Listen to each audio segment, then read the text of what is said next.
Qajeelfama jireenya koo. Timootiyos isa lammaffaa 3:16. Caaffanni qulqullaa'aan hundinuu geggeessaa Waaqayyootiin caafame.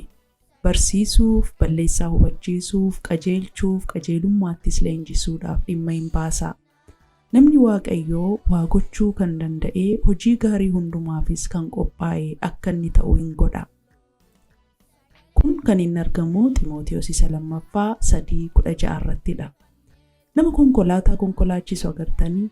Namni konkolaataa konkolaachisu jalqaba warshaa konkolaataa sana hojjete irraa macaafa akka itti konkolaataa konkolaachisan, akka itti gaazii itti naqan, akka sirriitti itti fayyadaman kan namatti himu qajeelfama fudhachuu qaba.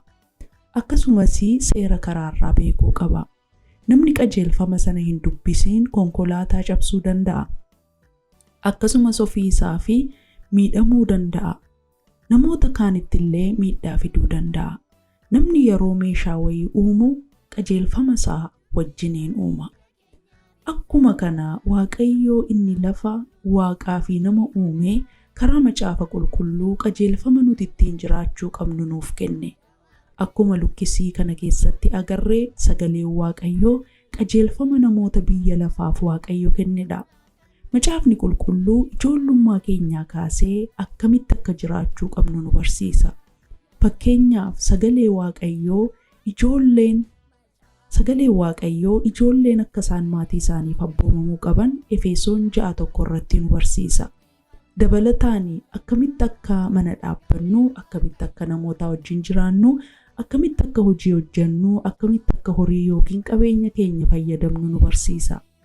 Bara dhalannee kaasee hanga dulluma keenyaatti akkaataa itti jiraachuu qabnu macaafi qulqulluu nu barsiisa. Kanaaf namni akkaataa itti jiraachuu qabuu fi seera jireenyaa kan Waaqayyo uumaan keenya nuuf kenne yoo baruu barbaade macaafa qulqulluu dubbifachuu qaba. Macaafni qulqulluu waan gaarii baay'ee nama barsiisa. Barumsi macaafa qulqulluu keessatti barreeffamee jirus yoo barannee ittiin jiraanne waan hamaa baay'ee irraa nu eega. Kanaaf macaafa qulqulluu haa dubbifannu. Yeroo kana dhageessanii gaaffii jireenya keessan keessaa qabdu? Gaaffii jireenya keessan keessa jiru hundumaaf deebii kan qabu sagalee Waaqayyooti. Egaa yeroo dheeraadhaaf sagalee Waaqayyoo hin dubbisnellee yoo ta'e har'aa jalqabaati sagalee Waaqayyoo dubbisaa ittiin fayyitu. Eebbifama.